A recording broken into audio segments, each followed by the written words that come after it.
Right, it gives me great pleasure to introduce the organizer of the first African Social Marketing Conference, Mr. John French. Welcome. Thank you. In the hot seat, but I'm sure you've been in the hot seat for weeks and months before this. Every seat I'm in is hot. So this has been a long time coming. We've visited we've visited social marketing conferences across the world, but we've never had one here. We haven't had an association, now that's been set up. And it's delightful that you've come, and it's been much better than we expected, both from an attendance point of view as well as content. Absolutely. Just talk us through your history in this industry and what is different about this one. So I guess I am the COO proprietor of Fuse Events. We're a social enterprise. So that means, if you're not familiar with what social enterprises are, it's hardwired into the legal documents of our company that we give 50% of our operating profits to a good cause. So our chosen cause is providing platforms for social change. Great. So we give a huge amount of pro bono time to helping organising conferences like this. So we've been working with the International Association and the European and some of the other associations for 12 plus years now. But obviously the African Association is new, incorporating this week, we hope. Yes. And this is the first event of its kind in Africa. So for us, I guess it's really amazingly heartwarming and a really great thing that we're in Africa for the first time. You know? We think so. I don't know if you want to say any more there or want to say any more. But. No, I just think it's so important. Africa is the home of so many social marketing events and projects and programs, and I think we need to communicate this a lot better, and we need to network a lot better, and you've provided that platform and then some. As you say, it's been a long time coming, as you say. I mean, I remember having conversations about an African association or an event 5 years ago. Right. And there's been slow burn conversations for a long time.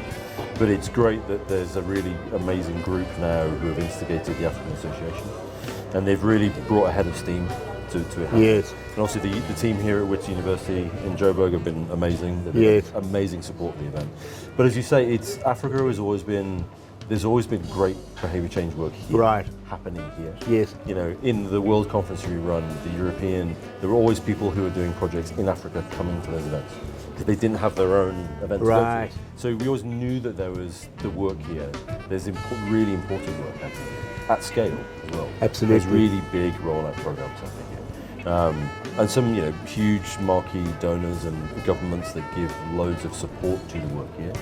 The event should really be happening here. They shouldn't be coming to Sydney or to France. 100%. There should be a hub within Africa for that.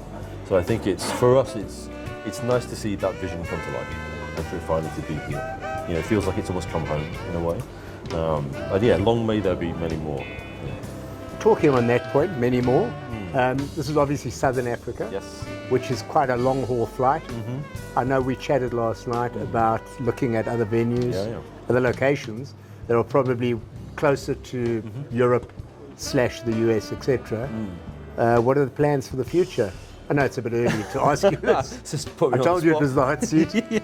I think, this is the great thing about events in general, is that the amount of kind of osmosis that happens, the kind of cross-pollination of conversations and those connections that are made, there's no real substitute for it than being present in live events with people. And there's already been kind of fringe conversations happening about potentially Cairo in Egypt, potentially Addis Ababa, potentially Nairobi. Right. I know that the association have a real desire to every event, north, south, east, west, to make sure that they are covering the diversity that there is within Africa, which they should. So I think, potentially hotspots north, so the other end, going from one end to the other. But I think as we get into the conversation, potentially east is next as well. So, but again, I guess anybody watching this, if they want to help support or host, or want to, come and speak to us. Absolutely. So what I find quite interesting is during COVID, obviously SkillBridge, as a virtual agency, we obviously SkillBridge conferencing, because the need arose. A lot of businesses arose, their business model came out of COVID. I asked Professor Jeff French, and he had a lot to say about what we learned from COVID. What I find interesting, I was at a conference last September in Cape Town, is how eager people are to get back out and to connect. You know, Zoom, Skype, Microsoft Teams, I think just killed us all. Yeah, we've seen in the, you know, we run, you know, behavior change conferences, but we also have a backbone of commercial events that we run. Right. You know, that's kind of, as an agency, our kind of, you know, bread and butter, as it were, in terms of what keeps the lights on. Yes. Is the, you know, the commercial events we do for, you know, various other clients that we have. We've seen, you know, there is still a desire for a digital component of some kind. You know, for this event, you know, we did dearly hope that we could stream the event as well. I know, we had those. Yeah. We've had, you know, a lot of requests for it. You know, there's always barriers to attendance. Doesn't matter, you know, if it was 10 years ago or COVID or no COVID. Right. That's always been a thing. Yes. And I think that's one constant. But I think one positive that's come out of COVID is that, you know, the leap, you know, the real leap in technology and access to technology that happened during COVID, you know, is lowered the bar in terms of making things digitally accessible. So I think certainly for future events, we will always try to do a stream or digital component of some kind, because there's always going to be desire for it. Yeah, a hybrid. Of sorts. Yes. And it's, you know, and it's funny speaking to our clients that it depends on the nature of their event. You know, we found the more kind of sales-orientated events. Yes.